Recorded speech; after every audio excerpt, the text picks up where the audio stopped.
Well, yeah, my name is Richard Saunders. Obviously, I'm a skeptic from way back. I've been really heavily into skepticism for 20 years, but before then I was very interested in all manners of ESP and UFOs and monsters and all the rest of it. And I guess podcasting just came along at the right time because I like doing media stuff. I always liked radio and radio plays and things like that. And so it came along at the right time, and I had a few stops and starts with online media, podcasting and vodcasting even, and finally came up with the Skeptic Zone concept. Well, I mean, I like to cover everything related to science and skepticism. I love the old stuff. I like ghosts and ESP and UFOs, but you don't hear much about them anymore. They really are starting to become vintage woo, I'd guess you'd almost say. Funny stuff we used to look at. It's not that important anymore. I still like them. The important things are the people who endanger health, like the anti-vaccination crowd, and the conspiracy theorists who are wrapped into the anti-vaccination crowd, the people peddling fake vaccination called homeopathy to children or to mothers. That's the important stuff, and we try to cover as much as that as possible, but at the same time having a lot of fun and some silliness along the way. In terms of like health scares, has there been, do you want to talk about a recent health scare, like over in Samoa? Well, yeah, that's the biggest one right now, and there's a terrible book put out maybe 10 years ago called Melanie's Marvellous Measles. It's written by a naturopath, I think, all about, it's basically for children, saying that if you eat a healthy diet, then you don't have to worry about measles. And there's a picture of a young girl dancing in the garden with a butterfly with measles on her tummy. And the reality is thousands of children around the world die every year from measles. It's not fun. It's not a great childhood experience. It's a deadly disease. But in their minds, it's natural, it's wonderful, and vaccinations are evil. That's truly the way they think. They really do think this. And sort of ironically, they infect other people with these crazy ideas, and other people don't end up really caring for their children. So that's probably one of the most important topics we do. What is it that, I mean, like, is it appeal to nature? What is it about the human psychology that seems to want to soak up this sort of natural remedies are always the best, you know? Why don't they go around smoking a hemlock joint or something? That's right. I don't know. I mean, there is undoubtedly an appeal to it. You know, to keep it natural. Natural must be good. I don't know how it's got into the psyche. Of course, if natural is good or not is a lottery. Sometimes it is. Usually it's not.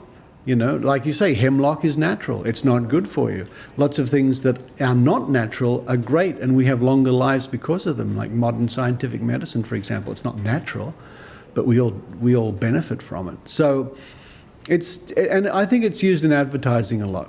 Try our breakfast cereal, it's natural, things like that, and certain demographic latch onto that. Yeah. It sounds pure and lovely, doesn't it? Yeah, natural. I mean, there's a lot of talk about filter bubbles these days, and like people get wrapped up in their peer groups, and in a sense, they're easily targetable these days with big data and things. Well, we all are. We all live in a bubble to an extent.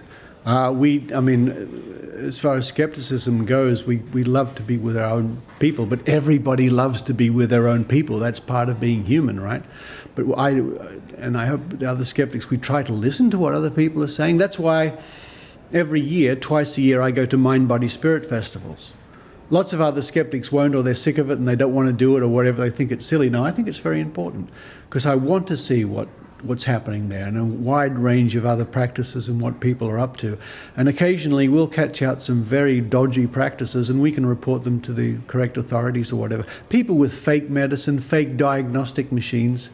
So if you imagine you've got early stage cancer and you don't know it, you go along to one of these wellness practitioners with one of their crazy machines that cannot diagnose you, and they give you a fake diagnosis, you might delay getting proper treatment or diagnosis.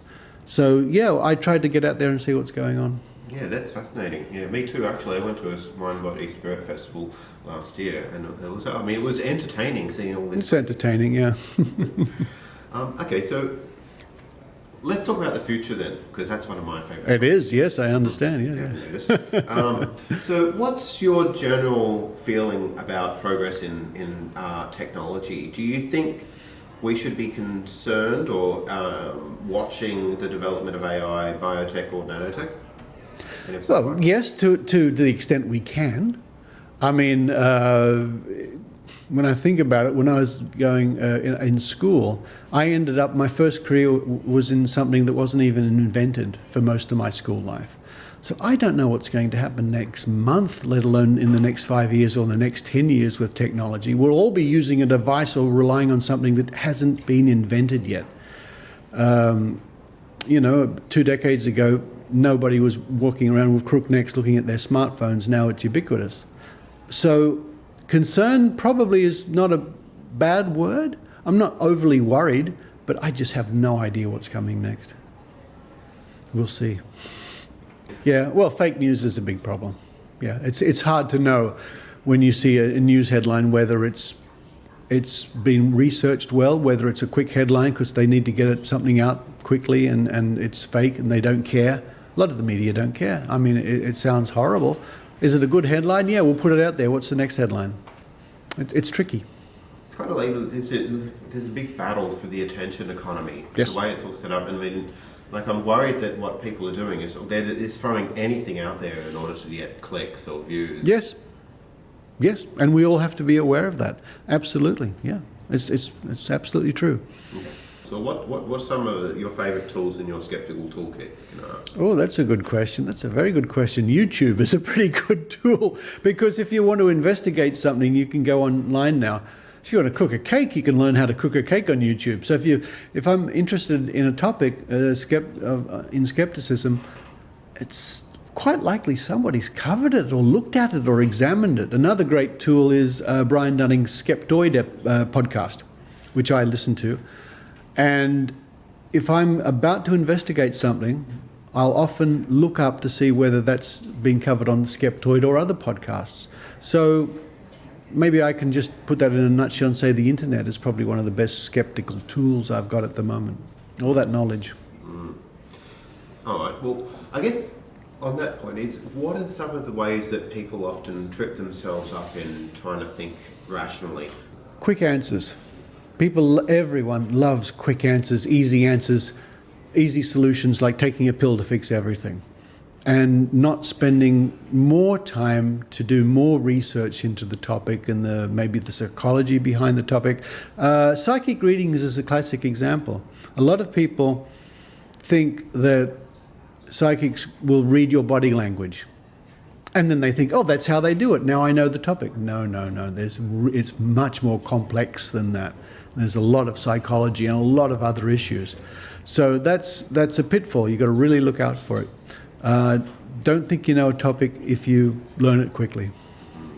In I guess, conclusion, what's the biggest takeaway from this conference you'd like to put out there?